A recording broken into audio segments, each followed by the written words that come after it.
Yeah, James, there's no doubting this is a huge game for the football club, for you and for the players. How big is this for you in your career? Yeah, it's huge. Yeah, I mean, I think come the end when you get to the end of your career, and you look back, there's probably not many times any player has probably been in a European semi-final. Maybe like once, twice, a few times if you're lucky, if you're at the real big clubs, whatever. But I think we have to use that we're in the final four of a massive competition in Europe, and use that as motivation to have a great tie on Thursday and away in Bodo as well in the following Thursday, because we've got a real special opportunity. There's obviously been a lot of talk about the form and it being quite a poor season, but we still have the opportunity to do something very special, and we're in the last four of a European competition, and we've earned that. You know, you don't just get placed there. We've earned that. We deserve to be here. So a challenge that we're going to relish, yeah, and it starts on Thursday night. Yeah. How easy is it to park the Premier League performances when it comes to Europe and particularly to games as big as this? Well, it's a balancing act, isn't it? And it's I guess it's part of my role a little bit as a senior player, to almost, yeah, like I said, it's a bit of a balancing act, because you want to feel the hurt and the little bit of embarrassment about how Sunday went, because losing 5-1 in any game is a little bit embarrassing, and Liverpool obviously won the Premier League on the day, so it was a very negative day for us as a club. But like I just said, it's kind of my job as a senior player off field to almost, don't accept the fact that we were poor and we can't go forward like that, because the league is important. It gives you the momentum to take into Europe, but also have the feeling of trying to just put it to one side. And I said that in my post-match interview, especially because we've got a lot of young players that you need positivity.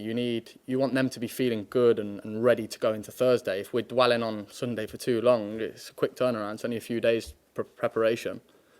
So yeah, trying to get them feeling positive again and get a nice feel about the group. So like I said, it's a balancing act, because you want to feel the hurt of Sunday, but it's a quick turnaround. And like I said a few times, it's my job as a senior player to get the positivity back into our players and into us as a group, so we're ready for Thursday and can go in confident, you know. Hi James, can I ask you about Matthias, who he think's probably going to play from the left tomorrow because Sonny's not fit? What have you made of his development since he came on loan? And the club's got a 45 million option to sign him. Would you pay 45 million for him in the summer? I haven't got 45 million. Matthias, yeah. No, he's been very good since he's come in. I think obviously when he first come in, he started we had a few injuries, didn't we? So he was playing a little bit as a number 9 and he's played off the left as well. Direct player. I think he's got good feet. He's very tricky. He can definitely be someone who scores goals. He's got that. You sometimes see wide players who are like goal scorers, and then wide players who are more 1v1 specialists. The top ones have both.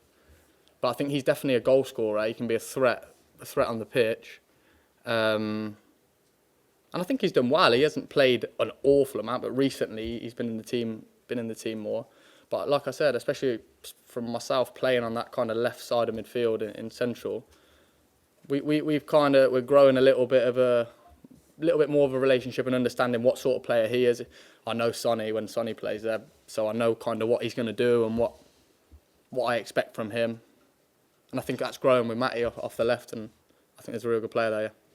And just to pick up what you said at the start about teams not generally being in this situation, I know you're not that old, but do you sort of sense that this is an opportunity that you personally, can't afford to waste, given the stage you are in your career? Yeah, definitely. I feel like that. I'm very motivated to help the team have success. We got to a European semi-final with Leicester in the Conference League, and we lost to Roma over 2 legs.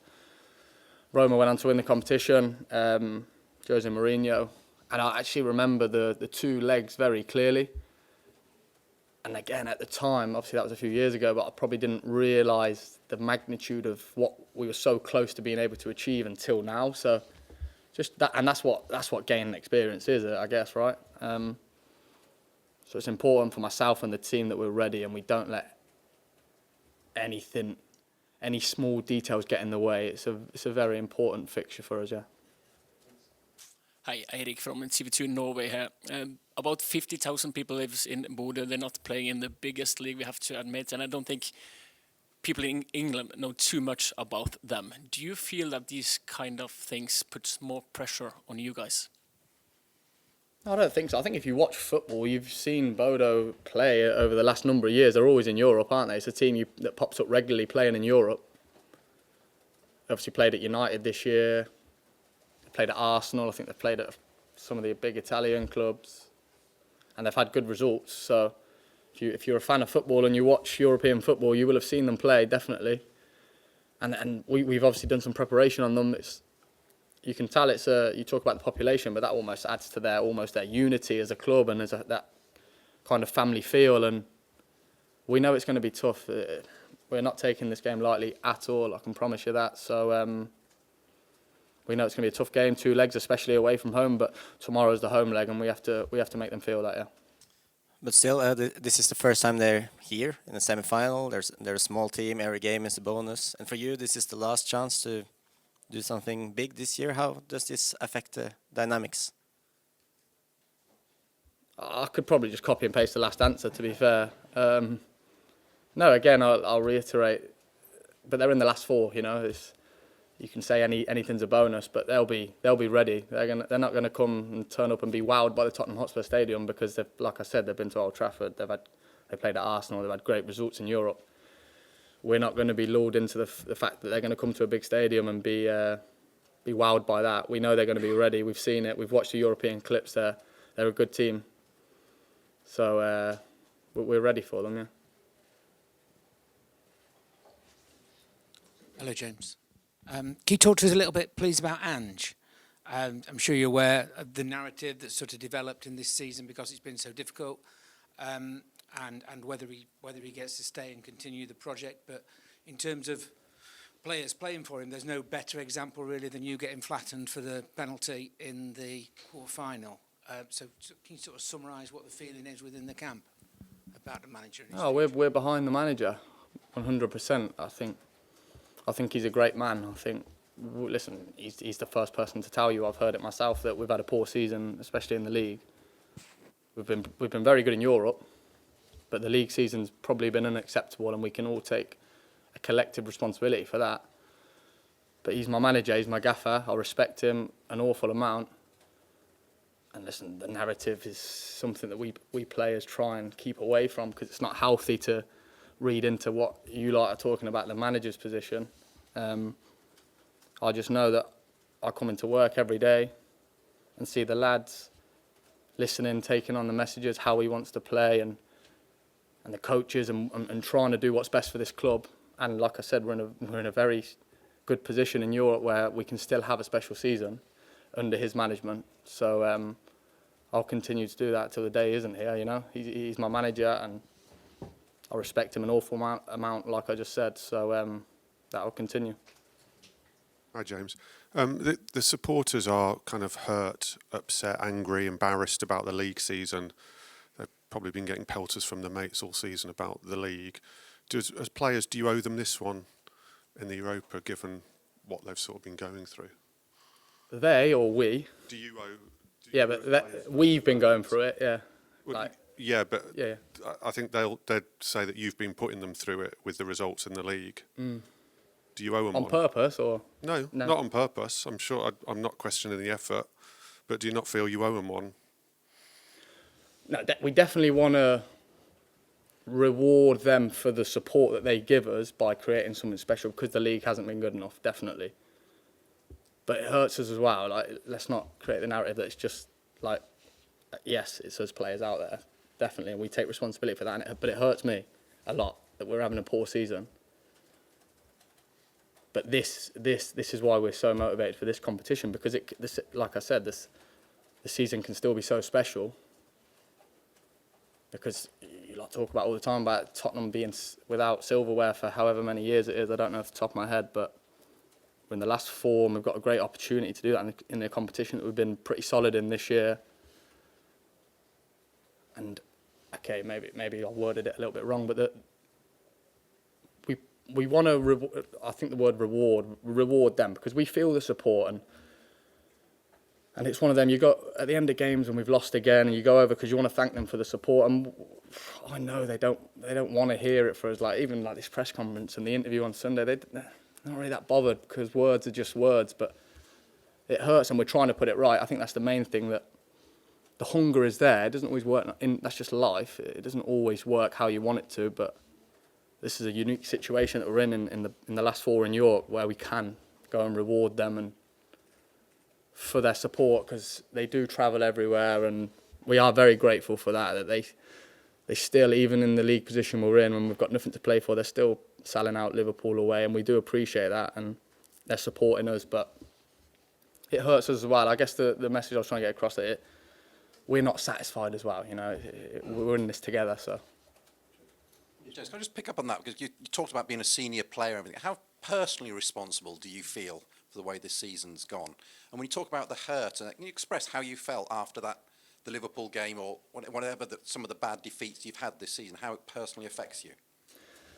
I don't feel personally responsible, because it's a collective, it's everyone. No one at the whole club, from the top to the bottom, should be satisfied internally, should be satisfied with where we are. So it definitely hurts. The hurt you're talking about, I guess it's a tough one, because, like I just said, we have to do interviews, and you spoke about Liverpool on Sunday. Like, I'm going to do the interview where we've lost 5-1. It's a little bit embarrassing. I'm a bit embarrassed myself, and I have to go and talk. And I know no one really actually wants to hear what I've got to say, because they want to see the reaction and the reaction, I guess. And that's what the chance we've got to do on Thursday night, which is the beauty of the quick turnaround, because we can go and put it right Thursday if we get a good result, and then in 7 days' time we've got another massive game, and then we can almost, if we get through that, we're in a European final. So there is positives there, but I guess we've got to go and do it, and we've got to show them that we're just as hungry as they are to win something, So yeah, I hope that answers your question. And we'll just finish with Ali over there, please. Hi, James. I just want to ask you about Lucas Bergvall. New contract this week. You've played alongside him, obviously, much of the season. What have you seen improve in his game? And also, what's he like behind the scenes in his first season in English football? He was very keen to start with, in terms of he was very enthusiastic, like a little bee, maybe that's not the right. He was just everywhere, in pre-season tour. He was just like, you turn a corner, he's there, happy, and I guess that's the youthfulness of him, but he's a brilliant player. He's a fantastic talent, and Tottenham's done amazingly well to get him to the club, and obviously get him to sign a new contract, which is brilliant for everyone at the club. He's got some learning to do probably within the game, I guess, but he's so young that's fine. You know what I mean? What he will have learnt as well, without even realising it at the minute, is everything. His journey this season, which has just gone like that, and it's not been gradual trajectory. It's been like injuries and I guess earned as well because of his performance. But he will have learnt so much that even like next season, he'll be in a much better place in terms of what he's learnt from the Premier League. Because when he first come in pre-season, I think, because he's a big, strong boy, he's built, his frame is a big, powerful boy, but I don't think his body was probably up to the intensity of the league that we all know very well. But once he got to grips with that, from playing so much because of the injuries, he's kind of like caught up probably quicker than what you would have expected. But the talent's there. So and he's a great boy. He's a good kid. He's got a good head on his shoulders. He always means well. He's always willing to learn, and I always try and help him as much as I can, because anyone who's willing to learn and listen, you want the best for. He's not someone who's come in, got straight into the team, and then like tried to like have himself a little bit. He's kept his head, he's kept grounded, and he's actually growing into more like, I hear him like talking and demanding a little bit of other players now, and I love that. I love that he's in a place now where he's confident enough to be able to say to an older player like, come on you, like. And I think that's obviously come from this season, the experiences he's learned, as I just said. So great future. Yeah. Thank you, everyone.